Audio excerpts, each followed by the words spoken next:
Good afternoon, everybody. Warm welcome to our August one, where we'll be looking at the seed industry.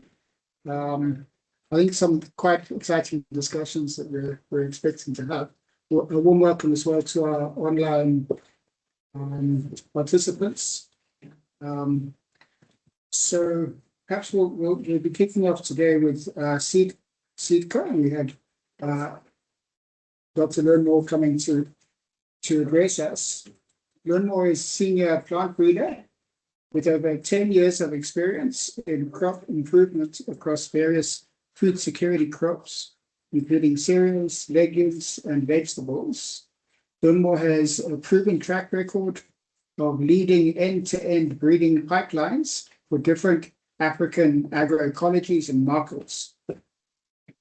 Today, he'll be speaking on Zimbabwean genetics and the regional seed footprint, including the strength of locally developed cultivars, breeding priorities, and the relationship between genetic potential and the production environments in which farmers operate. So learn more if you'd like to come up. Today's meeting actually has its roots in our senior management social event, which we have twice a year at Royal Golf Club. We featured Stephen Pocock, who is a Nuffield scholar, and his paper was on looking at what Zimbabwe needs agriculturally for us to really progress. And one of the things he touched on was seed. And there was a bit of a debate at the meeting on where is our seed industry? Are we really there at the forefront of things, or are we lagging behind because of lack of investment into research? And based on that discussion, I decided to get the actors themselves to come and chat to us today about the industry. So learn more if you don't mind coming over. I think your presentation is loaded. If you stand here, then the people online will be able to see you. So yes. There we go. Great. Thank you. Okay, thank you so much. So that's a brief presentation of how we are preparing on the local markets as providers of seed or genetics. So you'll find that as a country, we had moved a journey of now over 80 years into breeding of crops, with the breeding having been initiated around the 1940s. I think we know the famous SR52, which was the world's first single phosphate released through the efforts of breeders at the Harare Seed Station, Ratri Arnold in Harare, and Ratri and Harare. So we've moved quite a long journey, and you would find that locally we have developed quite a number of varieties, over 226 products released across the different crop varieties that we do have. And these have been certified by the local certifying authority, which is the Seed Services Institute. So generally, what makes us strong as a country in terms of breeding, and what makes our genetics to thrive, is basically breeding the varieties where they are supposed to be grown. So it means these varieties, they get to be adapted to where they are developed in terms of the rainfall patterns, the heat units that they get, the soils and the disease conditions that prevail. Because you also always find that it's genetics that encode the adaptation So you would find a wide adaptation among the varieties that are bred locally. That adaptation talks to everything else, including the stress tolerance, including the drought stresses that we face as a country, the diseases, most prevalent diseases like our GLS, the 8 varieties that have got better tolerance to that, our main streak virus, and the rusts that we do have, be it wheat rust, that is the stem rust, leaf rust, the soybean rust, the maize rust that we do get. Then we also try to adapt these products to the different requirements, quality requirements. So you find a cocktail, some QPM maize, some wheat that have got the spectra of the protein content, the gluten content that are required by the market. Then in terms of our soybean and other oilseed crops, we also find it tuned to the local requirements. That's the importance of having breeding being done locally. So yeah, just listed just a number of examples for people to just see that efforts have been made and products are there, cases of the breeding that have been done locally, and mostly much of the breeding have been being done from Harare Anode Research Station. We have some ultra early products, products that matures within the 90 to 120 days, which are the 300 series. So you'd find that we actually had the different maturity ranges which are designated in terms of the series, or some would prefer the animal iconography, where we have the tsuro, which are the hares up to the elephant in Zim. Then regionally they go up to the giraffe. So we have the ultra early material, we have early material. Then we also have medium maturing materials, which are the 500 series now, which are adapted throughout the country. So you'll find the 300s and the 400s will be more adapted to regions that receive marginal to low rainfall, where possibly you would find long season varieties struggling in bad years, but it will all then depend on the forecast and the rains that we'll be receiving. Then from those ones, we also have yield leaders, which are the medium to late maturing varieties, stretching from our 500 series, being within the early to medium, then the 600 series and the 700 series, which are among the highest yielders in the country, where you will find our yield ranges go as high as 14, 15 tons per hectare when best agronomic practices are done. But how do we get to that? Is through unlocking the genetic potential now that is within the varieties that go through. So you would find that this genetics, it also goes beyond maize. You would find a lot of wheat varieties on the market that have been bred for adaptation to the climate that we have. You know, we do our wheat mostly in winter, but our winter is a bit warmer. But you would find we had genetics that then thrives under those conditions. Then we talked of the diseases, the striped rust. Recently, we got yellow rust coming into the country, and you would find breeders across the breeding institutions and different companies developing material that counter that.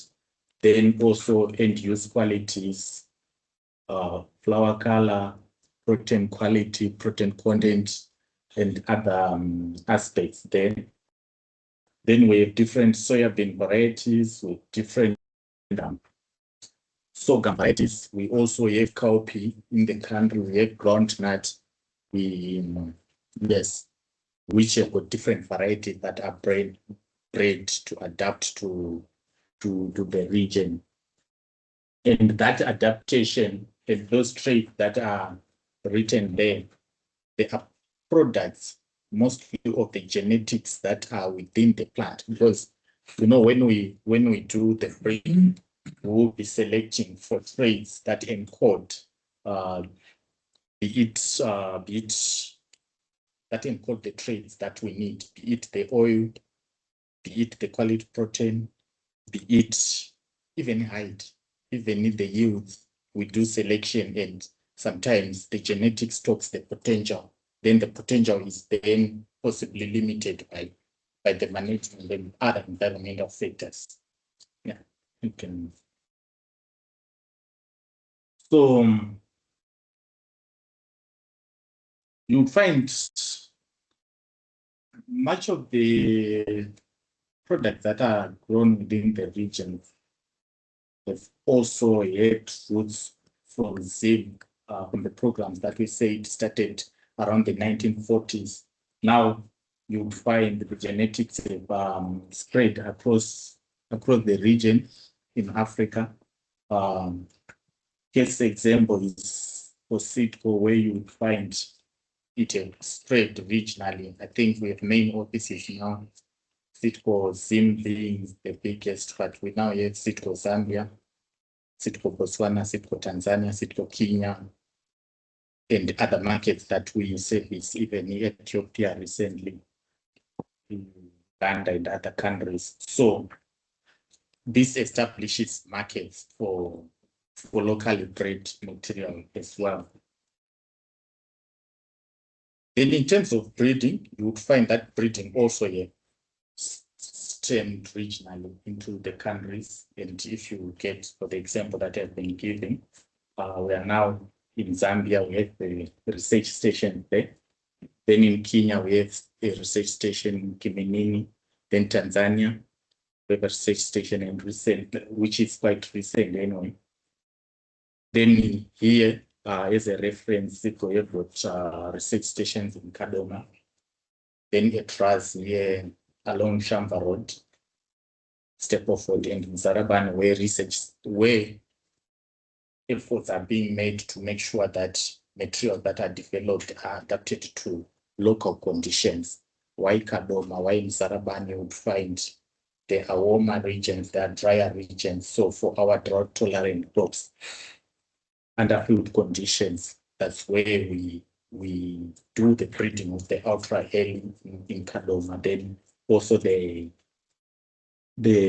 high field and the middle field are catered for by Ratri Anode Research Station, which is Sham. But similar efforts, like I said, we have similar breeding institutions in the Southwest, Mabongwe, Kiminini, then recently Songea and Tanzania. So in brief, we are saying the genetics that we develop as a land is traveling across the region, it's adapting to the region. And it also helps to have those research stations outside, because you would find when you look at the concept of breeding zones, you'll find it increases the data points in the sense that there are other breeding stations that have got, or breeding or testing stations that will be having similar conditions as in Zim.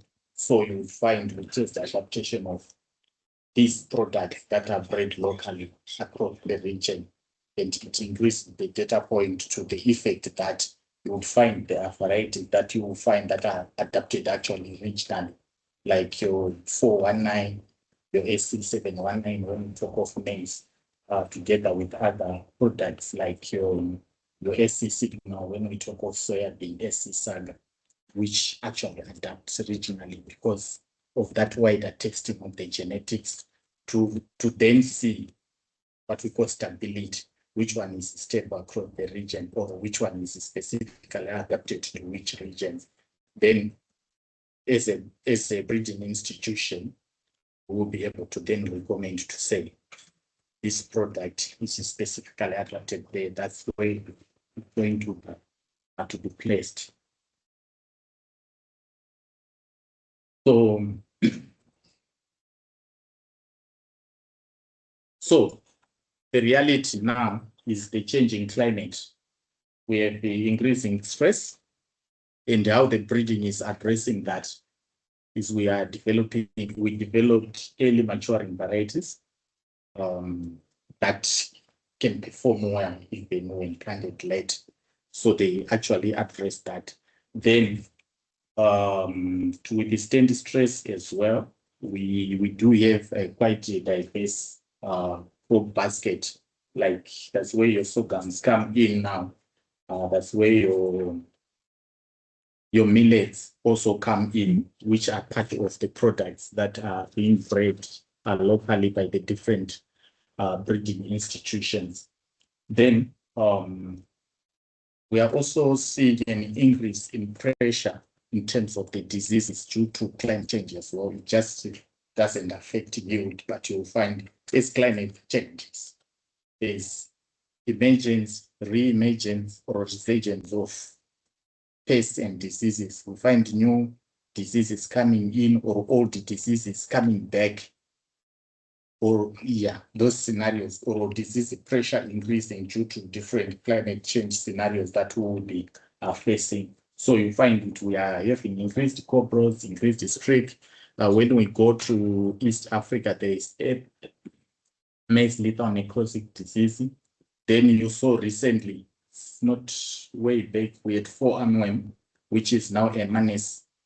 So you will find breeding institutions also putting effort to try and curb the devastating effects of these diseases that come with climate change through breeding. So efforts, these are continuous efforts now, because when we talk of diseases, the pressure, sometimes it comes, and you find these pathogens that we face, they also change. You find this breakdown of resistance, etc., etc. So it means continuous breeding on our end. Then quality and nutrition aspects, you find oil content is quite key, protein content is quite key when you come to your oilseed crops. Then flower color, then you also find a cocktail of other quality parameters that are needed and that are encompassed or introduced into the different varieties that are bred. Then most importantly, fast delivery. Quite a lot of trials that are being developed by the institutions. Then all this effort, it tries to increase the yield to realize what we call yield potential. But you would find that there is need also for good environment, then there's good need for good management so that we unlock the potential that we will be talking of in these varieties. That's why we said potential yield, it goes up to 14 times. But sometimes due to these drought, these diseases, this everything, and the management that we put in, sometimes it then takes down the potential that we realize. So it's fine. So so in short, why are our farmers then, if we have the genetics that is needed, why are they failing to really realize the genetic potential? So number one is the variety itself, wrong variety for the different, for the specific site. You find the moment you place a wrong variety, there sometimes it suffers disease, sometimes it suffers the drought, sometimes it suffers the short season. It may suffer, or it can suffer low nitrogen conditions or poor soil conditions and the likes. But if there is a variety that is supposed to address that particular challenge, that is there, putting the right variety, checking with the different seed houses that we have to say, I have these conditions, I am in this area, which variety works better. I think that will help our farmers. Then the planting depths, late planting normally, we know it pushes our flowering, particularly for maize, into the heat. Then if it is for crops like short day crops like the soybean and the likes, you would find it shortens the time to flowering. Before the plant builds the stature, it then just gets into flowering and maturity because it reads the day length. So planting time is quite key. Then soil nutrition, I think that one is self-explanatory, especially with the input costs that we are having now.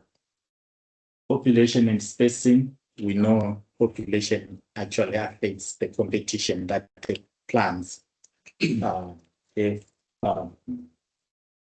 Then if it is widely spaced as well, we know it negatively affects the yield.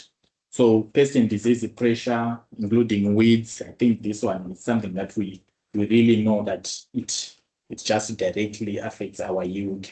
Then the seasonal variability, definitely we know weather forecast, it's a forecast, and sometimes it's really difficult for our farmers to read to say, so how do I place? Yes, the forecast says, but sometimes it doesn't come as it is, sometimes it comes as it is. So, but the bottom line is we need better genetics and good agronomic practices. So that comes, the good agronomic practices then comes with the training needs and extension needs. So why do we really need continuous breeding if we are saying at least we have some products across the different seed companies? But you would find, like I said, there's climate pressure, and climate comes with the different surprises. A few years ago, we didn't even know a pest called tuta absoluta in tomatoes. Then if you look at foreign, when it just came, MLND that we are talking of, also just came from the other end, and it's a fear that sometimes maybe if conditions become conducive, it may come. So we need continuous breeding. We also need to keep tracking the genetic gains to keep improving from where we are, even in terms of yield, on top of the rest of other processes. Realizing that breeding is also, it also takes quite some time to develop these varieties. Like if you look at the breeding work that is happening, it's actually working on varieties that will be released sometimes 8 to 10 years to come. So we shouldn't break that cycle. That's why you see companies investing in research. So yeah, this just a snapshot, just showing the researchers from different African companies, just showing how diverse these same genetics that stemmed from the region have been regionalized, and the regionalization also happened even in the distribution. So you will see most of the varieties bred here or bred elsewhere, but tested and released in at least 2 countries. They then get to be listed on the either SADC catalog or COMESA catalog, and those varieties will then be easily accessible across member states of those regional blocks. So that's how the genetics, local genetics, have regionalized to answer part of the question that we were supposed to talk of. Otherwise, thank you so much. Thanks, Lermo. Are there any questions for Lermo?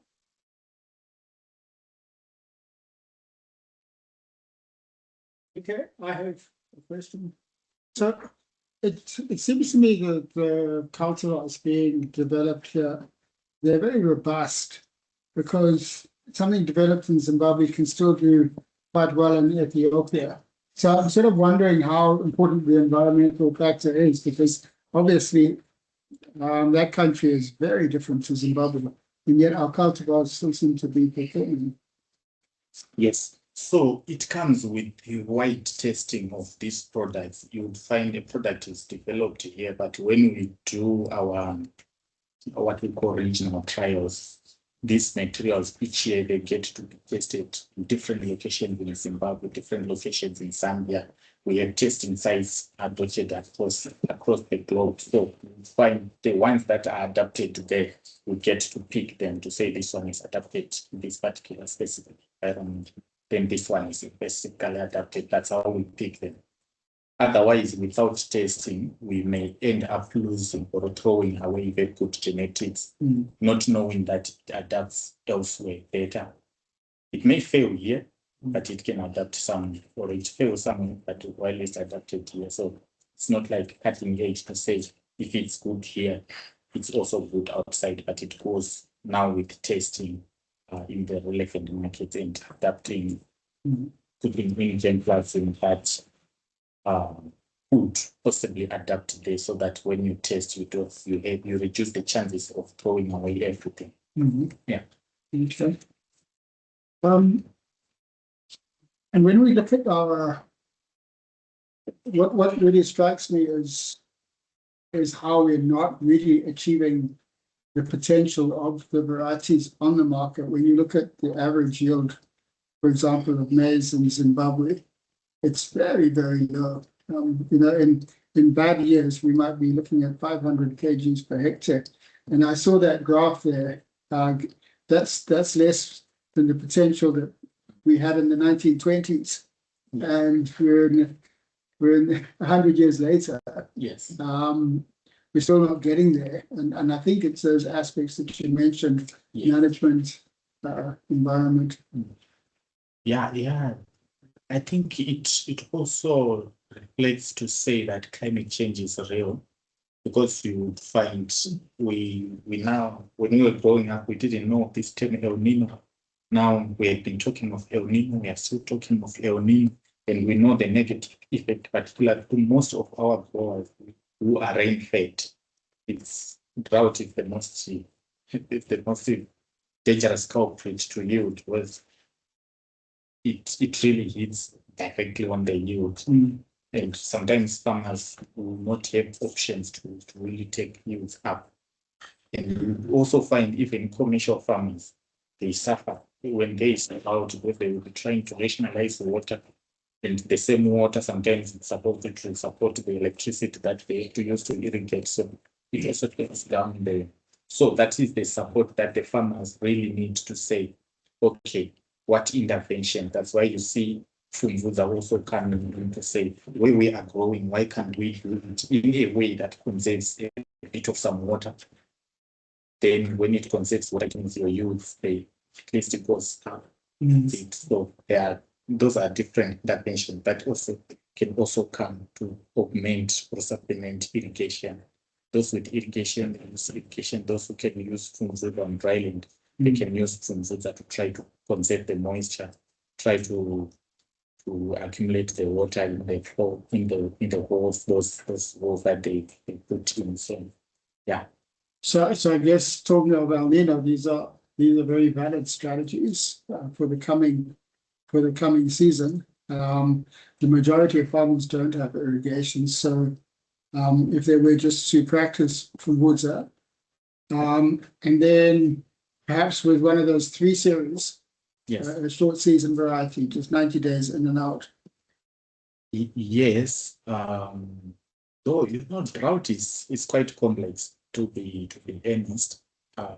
I think until we have final details of how is it really predicted to be structured, possibly that's when we will be able to really say what do you grow exactly. But in terms of water conservation, we are spot on, because drought can be early season drought, then it stretches there, or it can be mid-season drought. It affects crops differently, and it can affect different maturities differently. Sometimes it hits the early, sometimes you never know. That's drought, it's nature. So yeah, I think that's my submission on that one. Thanks, Tim. Yeah. Anything else? Yes, sir. Thank you, Doc, for an insightful presentation. It's quite commendable that CIDCO is now research stations scattered across different agroecological regions in Africa, which aligns quite well with a growing emphasis on agroecology and nature. From your experience, how effective is this approach been, and what are the lessons learned so far? I think simply what we can recognize, what it just confirms, which has been known and well documented, is that G by E is real, genotype by environment interaction. So you would find it has been quite helpful.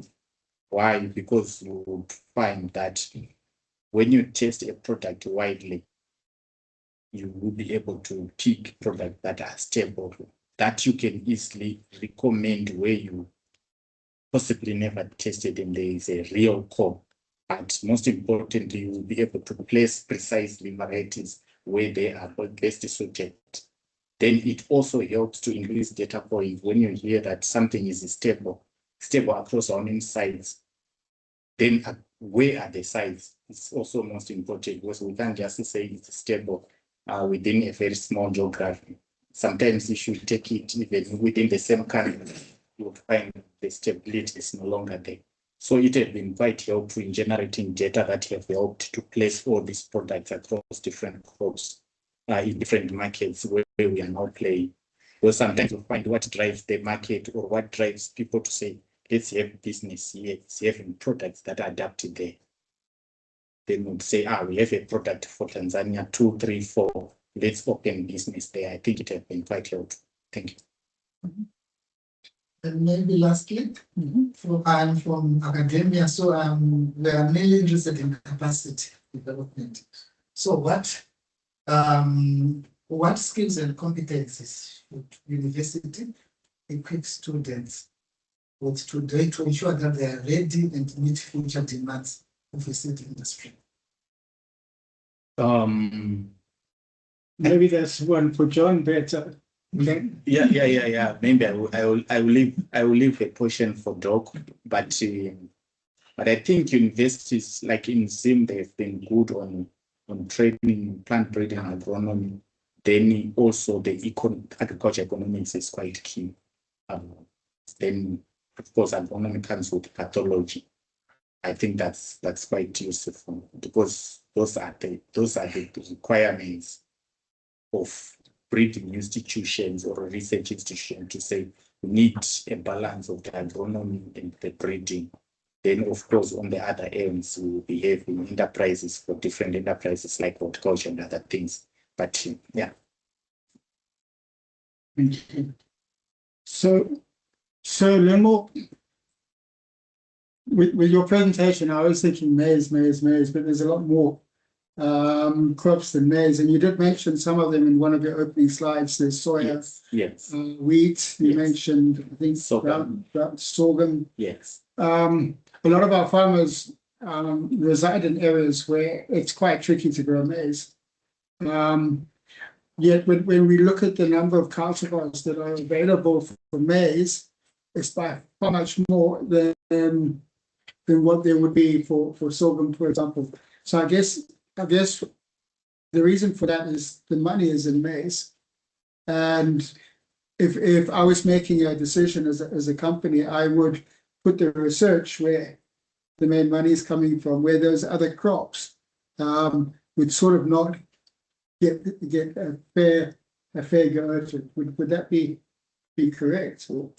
I think you are correct that yes, we can say the money is in maize, but you also find with the generations, in as much as we wouldn't take it in terms of palatability, maize would be considered better with the new generations. So maybe the teaching on the health benefits and adaptation and the likes. Then you would also find that led. You'd also find in terms of the yields, they say, the yields for maize when the season is better, it's a bit higher as is compared to this grains due to possibly less investment, but most importantly due to the nature of the crops. So you'd find maize being more on top, slightly adapted, and it's considered a staple. We can't run away from that for now. So that's why you'd see maize. and every smallholder would say, if I can have my small portion of maize, the better. Then you find a few would say, let me go for these crops. So I think that is the basic reason for that. Okay, thank you. Okay, I think we'll let Lenmore go. So thanks very much, Lenmore. Okay, thank you. We now have Dr. John McCarney, who is chair of the Zimbabwe Seed Association. And that's why I thought he'd be better to address your question on what does the seed industry need from the universities. John is an agribusiness executive, seed entrepreneur, and agricultural development strategist with over 3 decades of experience in the seed and fruit systems sector across Africa. He's currently Group CEO of Green Foods Group and holds qualifications in agriculture and agribusiness, including Doctor of Business Administration, focused on smallholder farmer adoption of technology. So today, John's going to talk to us about Zimbabwe's seed industry at a strategic crossroads, considering the development of the domestic seed market, seed renewal, investment in research, and the longer-term strategic choices facing the industry as technologies such as GMOs and gene editing continue to evolve. So, John, would you come and take the stand? You got the mic. Thanks. Thanks, Mike. And thanks to SEEDCO. Thank you for the good work that SEEDCO has done over the years. But a big thank you maybe to the government of Zimbabwe. So if we say from 1940, we have invested in breeding up to today. We've done a lot over the years. We wouldn't want to let that just fade away. So I will discuss. Obviously, I'm a bit conflicted because so my disclaimer is that I am an interested party because I happen to own a breeding company that is breeding, and we are faced directly with this challenge of technology that is coming that we have not caught up with, not because of choice, but because of resources and things like that. So we find ourselves in this dilemma that we have not caught up with where technology is, and the technology is forcing itself quite quickly into the country. And then we find ourselves that we will literally be out of business. But we look at it from a very open perspective. So my presentation is going to be more open, though personally I would say, can we put a hold for now until we are ready? But then the world doesn't work like that. Those who have money, sometimes they move faster than the slow ones, and the slow ones become takers of what those that have money end up imposing on us. So first of all, the Zimbabwe Seed Association is an association of seed companies in Zimbabwe. We are all regulated by the Zimbabwe Seed Services. It's a government that's the regulator. In our group, we have got about 25 companies that are fully subscribed to the association. And we have got a secretary general that runs the administration of the association. Then we have got an executive committee that runs the issues that the seed industry deals with. You can see that it has got a diverse portfolio of companies that constitute local small companies, but also the multinationals are part of us. I will just go briefly about the market, and I talk about the market as it is, as it stands right now. And it's just focusing on the few crops and the ones that flag in terms of availability and so forth. So if we look at what the government of Zimbabwe wants at the moment, they are saying we want to have 1.8 million hectares of maize. That relates to about 45,000 tons of maize. That's the market.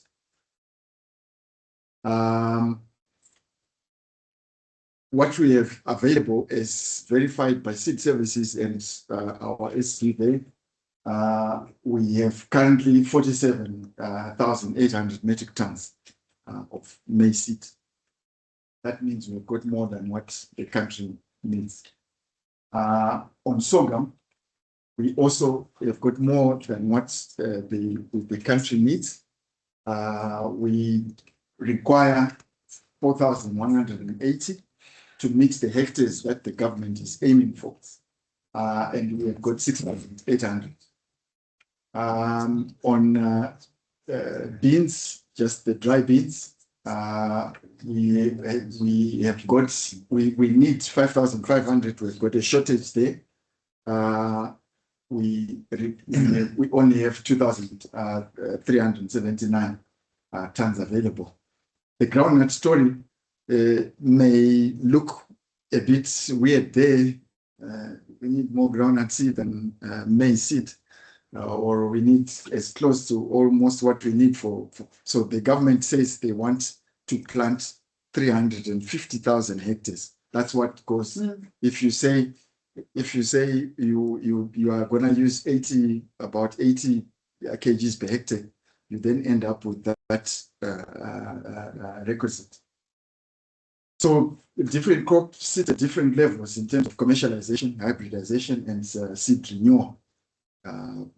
Farmers don't come back to seed companies to buy seed every year.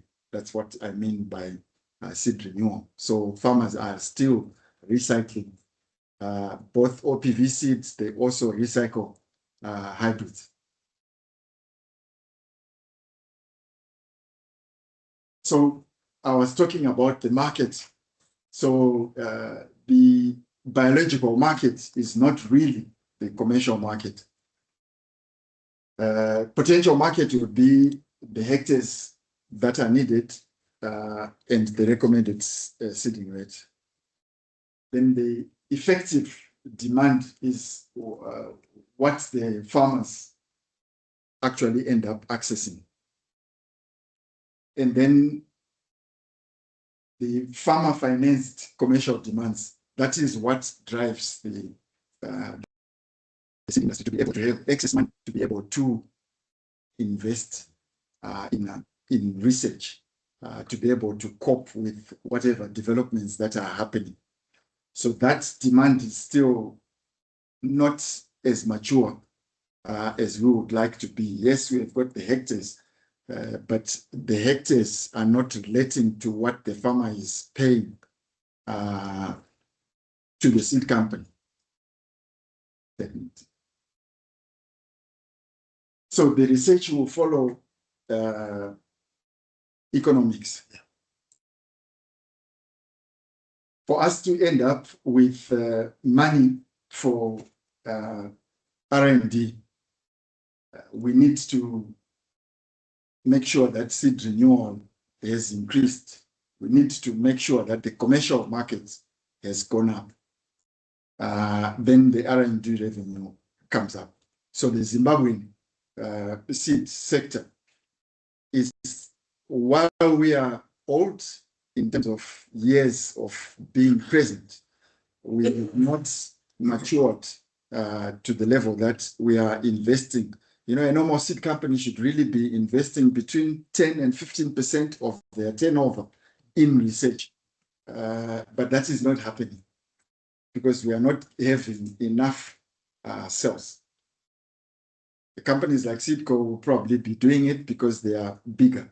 But when you saw the portfolio that I showed you there, we are talking of companies that are at different levels of maturity, at different levels of growth. So some of them are not able to take 15% of their turnover and put into research in order for us to be at the same level as the multinationals that are competing with us. So I'm talking from a small company perspective for now. So the elephant in the room is the biotech that has come through. Biotech brings in GMO seeds into the country. And the owners of the trades and the big multinationals, they probably are just 3 or 4 of them globally, unfortunately, that own the traits that are converted into local genetics, and then they are expressing insect resistance or also chemical resistance in the case where they want herbicide resistance. So the question that I ask is, if we have got an insect problem, yes, the traits are going to help.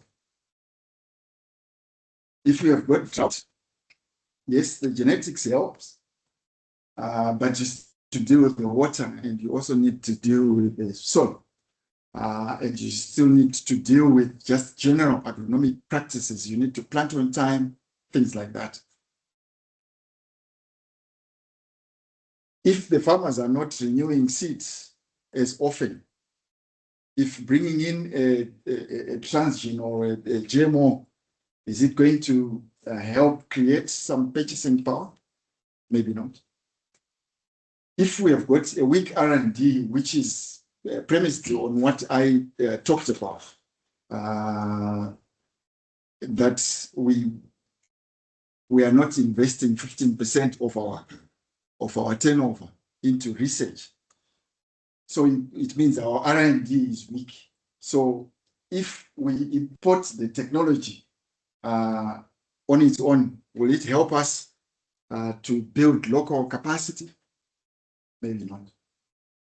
So that groundnut seed gap that is there, if it is real, let's say it is real. If we bring in the maize GMO debate, is not going to solve the issues that have got to do with groundnut shortage. Yet the country needs groundnut. So when we deal with technology, it must answer defined production problems. And we must not make the technology become the strategy itself. Okay. So Zimbabwe has taken a cautionary approach to GM so far. We are not yet, we have not yet accepted, though the push is strong to get GM crops into the country, to the extent that some farmers are pushing that we want to do even to go beyond what the regulations say, that some farmers want this season, we want to do 1,000 hectare trials and so forth. But these things need to go according to regulations. We can't just jump the gun and say next year. Consider all the investment that has been done as a country since 1940 up to today.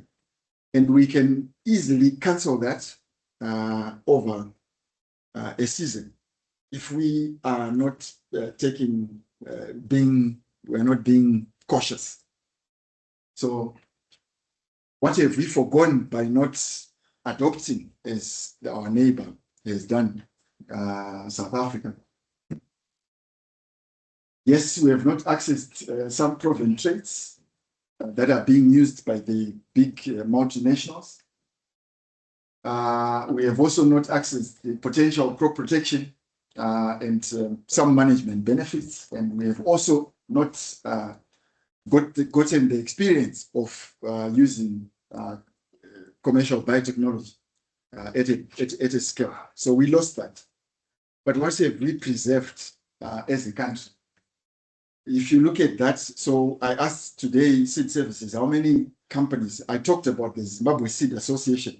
The Zimbabwe Seed Association has got 25 companies. But the Seed Services Department has registered 79 companies, of which 36 are active. Some of them are not part of the Zimbabwe Seed Association. So that's a diverse seed company base. When you have got a diverse seed company base, each seed company is targeting a particular farming community. So you get to give farmers choice. You get to get closer to where farmers are, because you've got more companies that are looking for specific niches, and you then get to service more of the farmers, especially the smaller ones that sometimes have no access to technology because of where they are situated. So we have also preserved what SEEDCO has been doing, what the government of Zimbabwe, who are also one of the major breeding participants, what the smaller companies like the ones that I lead or I have started in the past, we have managed to preserve that. So we have given the room to make deliberate choices on ownership, licensing, and GMPlus. So I hope I'm not perceived as an anti. I'm just giving the facts as they are from a business perspective of the seed sector. Let's go to the next. The other thing, when we also talk about biotechnology, we must also ask real questions. Who are the owners of the traits? So, as I said, the traits are owned by a few companies. The Bayers, those ones, the Syngendas, those ones. Those are the Cotivas. Those are the owners of the traits. The germplasm will be belonging to, if it is to come to this country, because you've got to, a trait does not operate on its own. A trait needs to be put into a local variety. So that germplasm will belong to the seeds companies, either SEEDCO or the government of Zimbabwe or any of the small companies that have got a breeding program. But the question is also who sets the license and the royalty. The owner of the trait is playing in that space. And when that happens, the things that we may call sovereignty goes out of the door. It's now those big four who are now determining what are we planting, who are determining in what volumes, they are determining what so that is what, those are the facts of what then happens, because that is now a commercial transaction. It's no longer it's no longer Mickey Mouse business. It's real business. They have got the traits. They will tell you, and they tell you what the price is going to be. Then can a Zimbabwe breeder introduce the trait? I put a question mark there. Can smaller seed companies access the traits? Yes, they can. But do they have the capacity to be able, because the traits don't come for free. The traits are not on we shall pay later or things like that. You've got to pay up front for the traits. So that excludes that whole list that you saw there, the 36 who end up just 4. And then all these other ones are licensing. at who the owners of the genetics are now determining what happens. And what capacity will remain in Zimbabwe? That's a big question that I leave with you there. OECD has given us evidence that the GM trade markets are generally more concentrated than the seed markets themselves. So it means they are more niche. That means we sometimes can exclude the smaller farmers. If I talk about the benefits, in the case of maize, the price of a normal seed that they are selling and the price of the converted GM will be about 6 times what they are selling it. Can our smaller farmers afford it? Big question.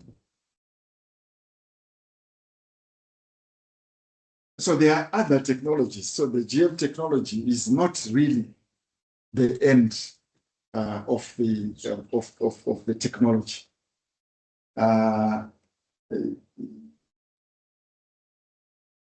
There are other things that we could ride on as a country, which are within reach if we invest in those technologies.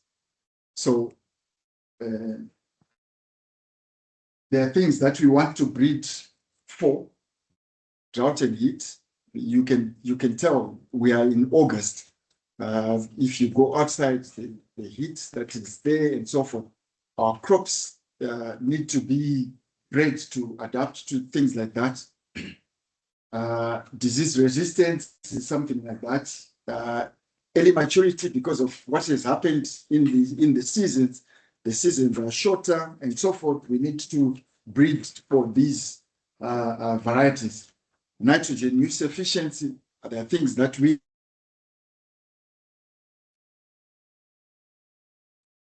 is also a big issue that we need to now look at as an industry.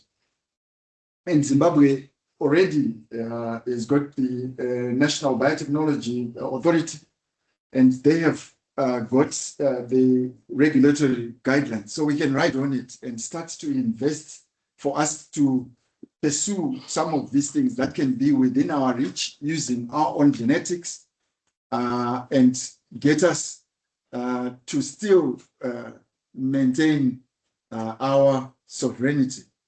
But it takes investment. This is where maybe the donor community needs to also look at it. How can we capacitate the local breeding capacity for us to be able to access the new technologies that are there, that are not necessarily within a few multinationals, but that can be accessed by all the other smaller companies that are also in the seed production space.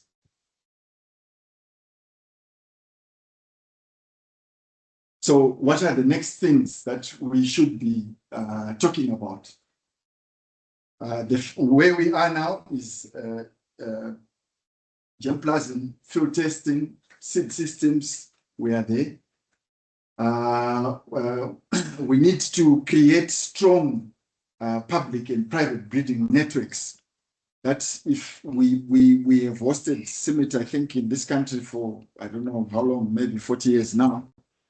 Why can't we take advantage of maybe building up summits so that they create these laboratories, they create the technologies that are, but then they make them available to the smaller players so that the smaller players can also raise themselves to the same level as what the multinationals are.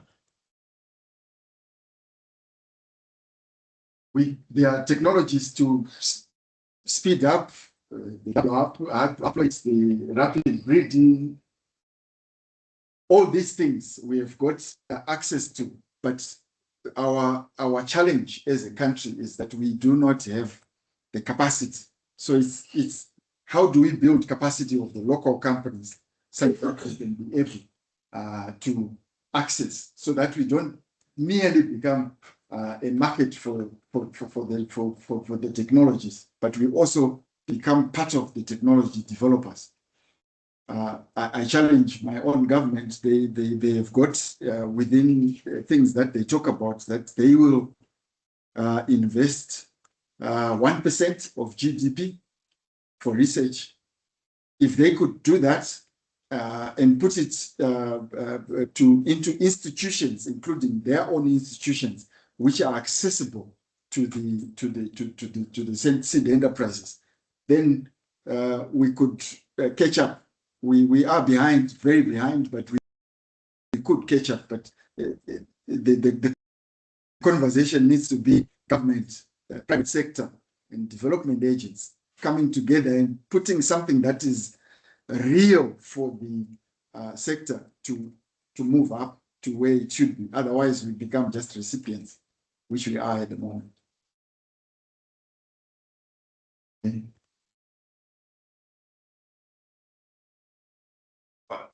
The other thing that is there, if we look at what summit they published it, I think in this July, this seed production technology. Seed production technology is just the new technology that they are using to improve how seed production is done. For example, if you had male sterility in maize, you no longer need to do detasseling and so forth. This would ease seed production cost and reduce the cost of seed. And if the cost of seed is reduced, it means that you are able then to have more smaller players adopting. At the moment, price is also a barrier to adoption. But if we were to use some of the things that are already there and some of them that are already in our country, we would be able to avail more seed to more people. It's good. So I'm winding off now. What conversations must we have in the 10 to 20 year seed strategy for Zimbabwe? I'd say the first one is we need to grow the market. By growing the market, I'm saying raise crop-specific renewal and farmer purchasing power. If the farmers are buying seeds more often, they are able to seed companies have got more cash, and then more cash they are able to then invest in research. Crop diversity, we must not just look at maize as a crop, we must also look at other crops that are healthier than maize. So we need to also look at that space. We need to invest, I'm answering the professor's question now. We need to invest in capacity, human capacity to deal with breeding, DH, genomics, gene editing, phenotyping, and those skills are what we need to invest in for our universities, so that we have got the local skill that we can then be able to apply some of these technologies. We also need to adopt the technology selectively. Let's not just talk. We must say evidence-led. What trade, what problem is it solving? If they bring in herbicides, know that it's nothing to do with the benefit is to sell the chemical when they do the herbicide. So we need to justify what is a herbicide a priority thing for our small farmers. They weed small plots.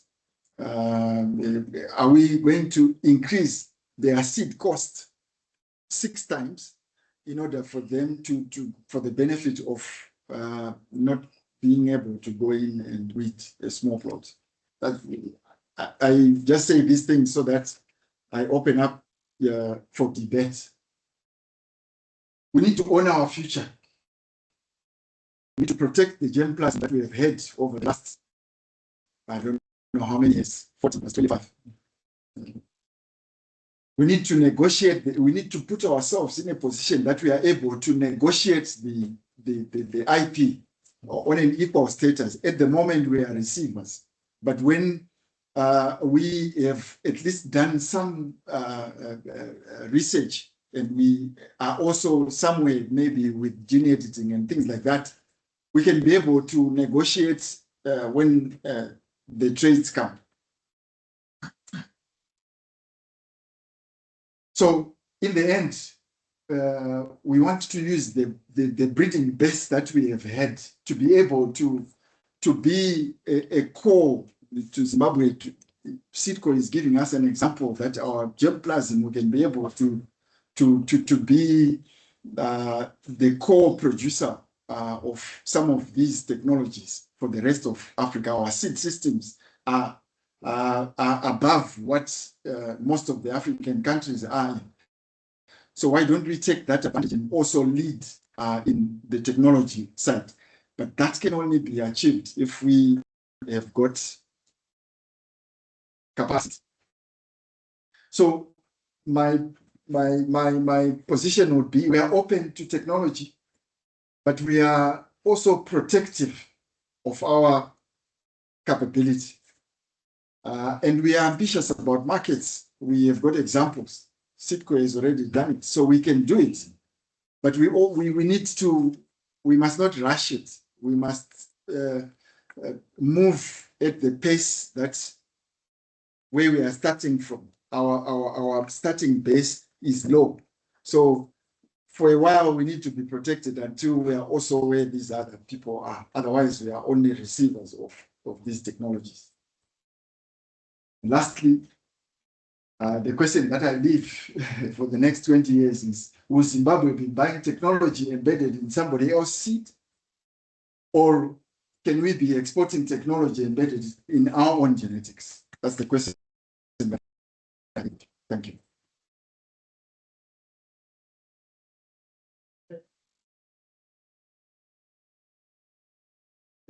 Any questions for John?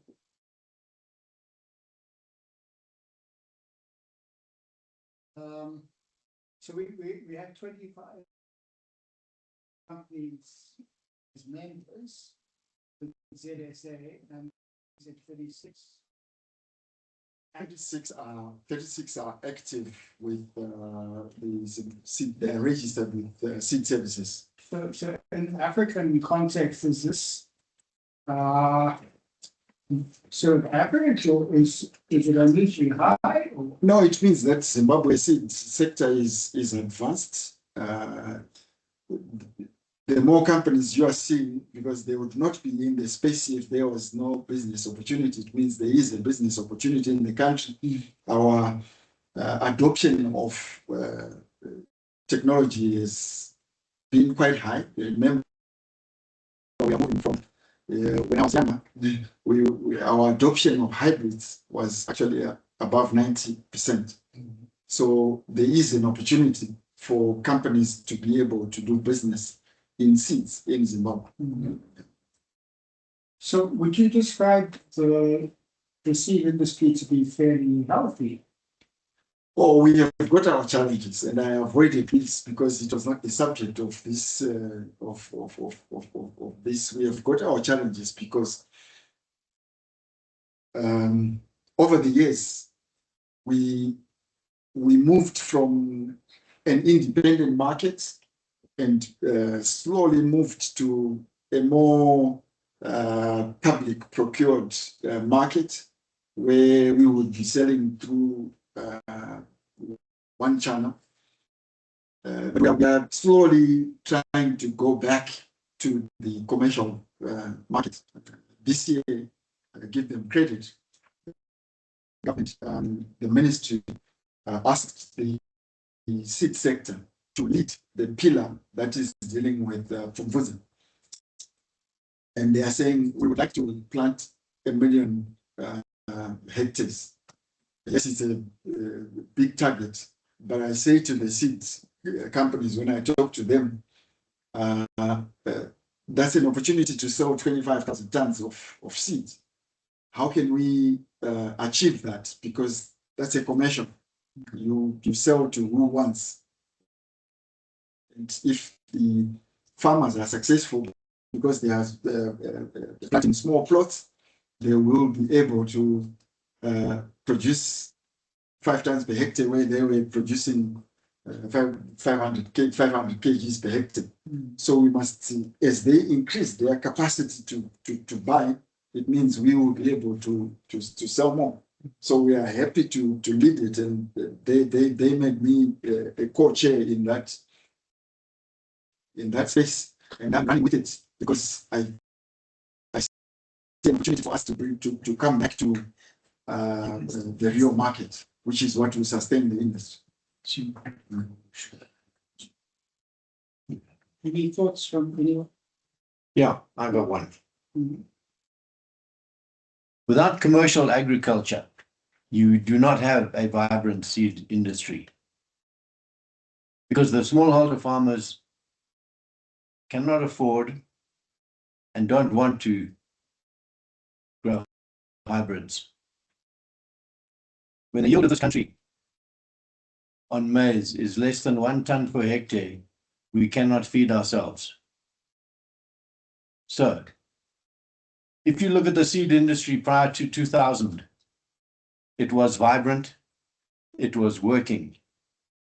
Since then, you've lost your market because your market is the commercial agriculture who grow their crops for profit, not for subsistence.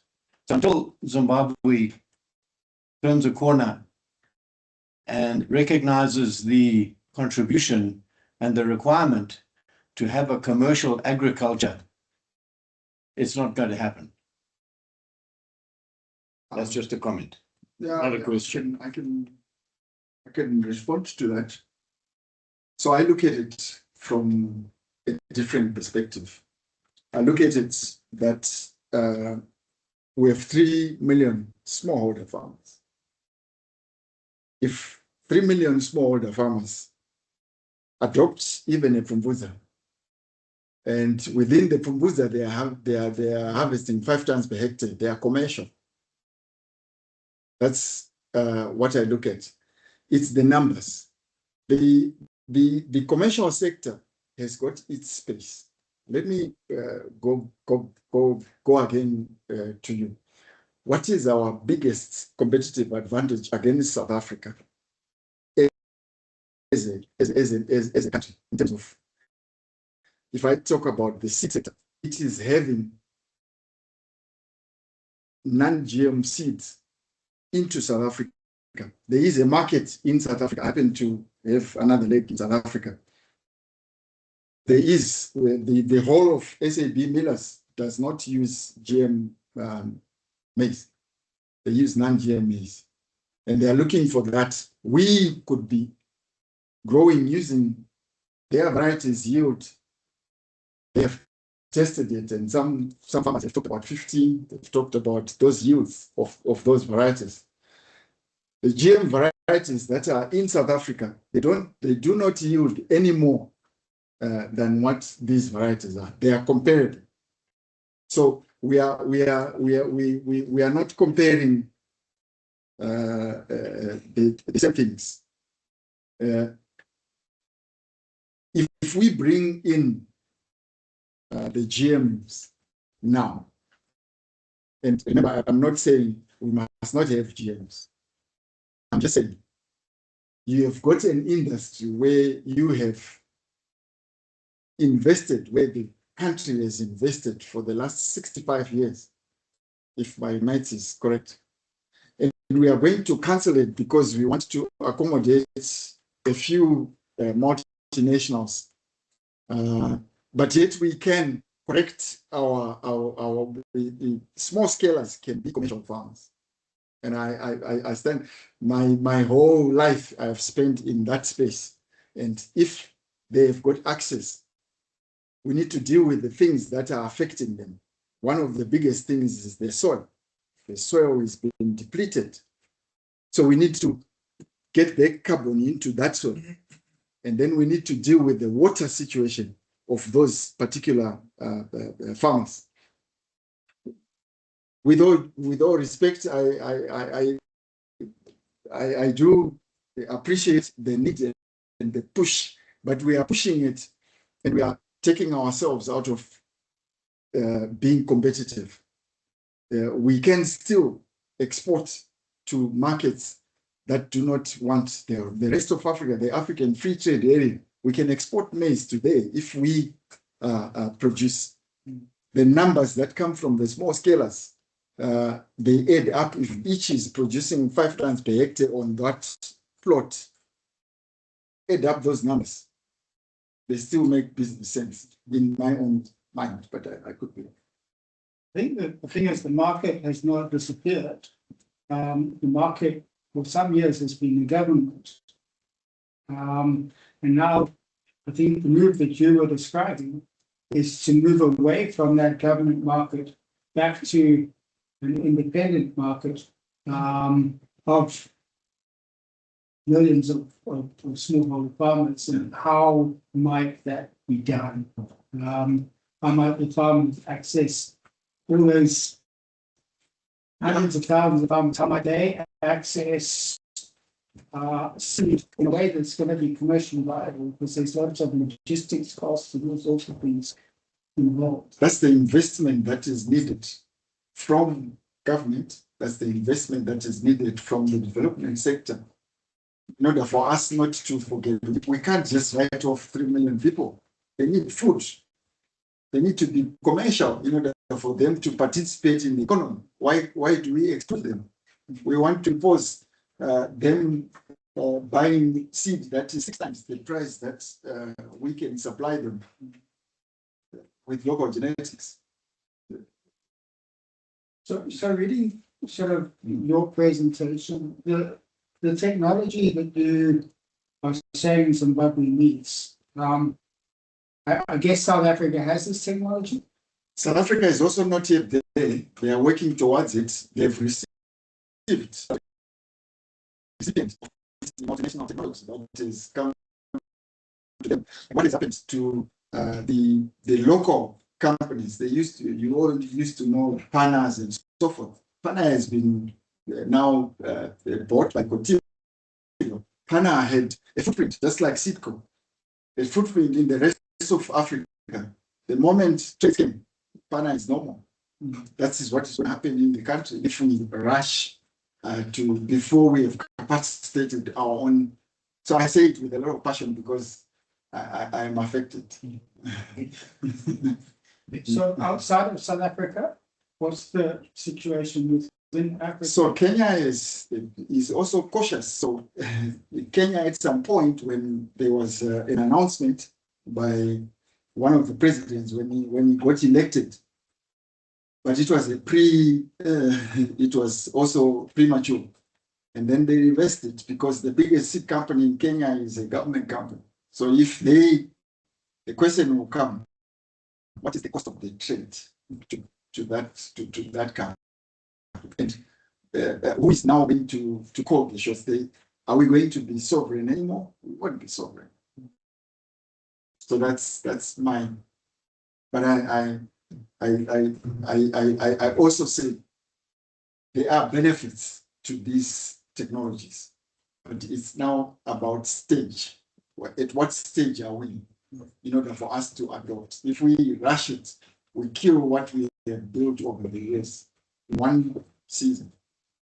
I mean, for me, it's an interesting discussion. You know, this GMO debate, I think, got very exciting at one stage, but it was never looking at the effects on the seed industry. It's always about health. What's it going to do to the health of people? Sure. But this aspect now of what the potential is to an industry like the seed industry is something I had never really thought of much detail. Yeah, so, Any, yes, Lou. yeah, thanks, Dr. Makoni. I just wanted to say, I really appreciate the question approach that you've lined out for the, on the animals. And possibly what we very need to do is also to look. I don't think we're left behind, because if you look at Europe, there are just about 4 countries that is fully adopted, that is actually adopted actually, out of 4 countries. Asia, it's just about 9 countries. North America, 5 out of 23. So we mean also need to take lessons. It's not like, I think your approach is quite spot on. Let's also get lessons to say, okay, those are the first world countries. Why didn't they also jump in? Like, think of why didn't they jump in? If that's not going to say, they've also taken lessons. After taking lessons, like you rightly say, lessons for your things and assess the actual implication. Yes, you would like to say. Thank you. Also, the markets, the European markets, for if you look at some of our crops, like the millets and so forth, they've become superfoods, and there are markets in Europe. So those food, superfood crops, the moment we have developed that we are now GM, we lose that market. So we need to be, informed, and not just act out of a position of not being informed. Yeah, and I think government did that a long time ago by being cautious. Yeah. Okay. If there's no further questions, thank you, John. Thanks to the Zimbabwe Seed Association patients. Thank you for the support. And to CABS for spending time and developing the PowerPoints and coming to be with us today. I think our next forum next month, you would have seen it on the banner. We've got Med Services coming to talk about the coming season. By then, I think the regional conference would have been held, and to have a better idea of what the weather is going to be in the coming season. To complement Med Services, we also have FuseNet, who are coming and talk about that from the livelihood side. How would that weather, whatever it might be, affect livelihoods for Zimbabweans? So I think that brings us to the end. Thank you very much for your attendance both here and online, and we hope to see you next month. Thank you.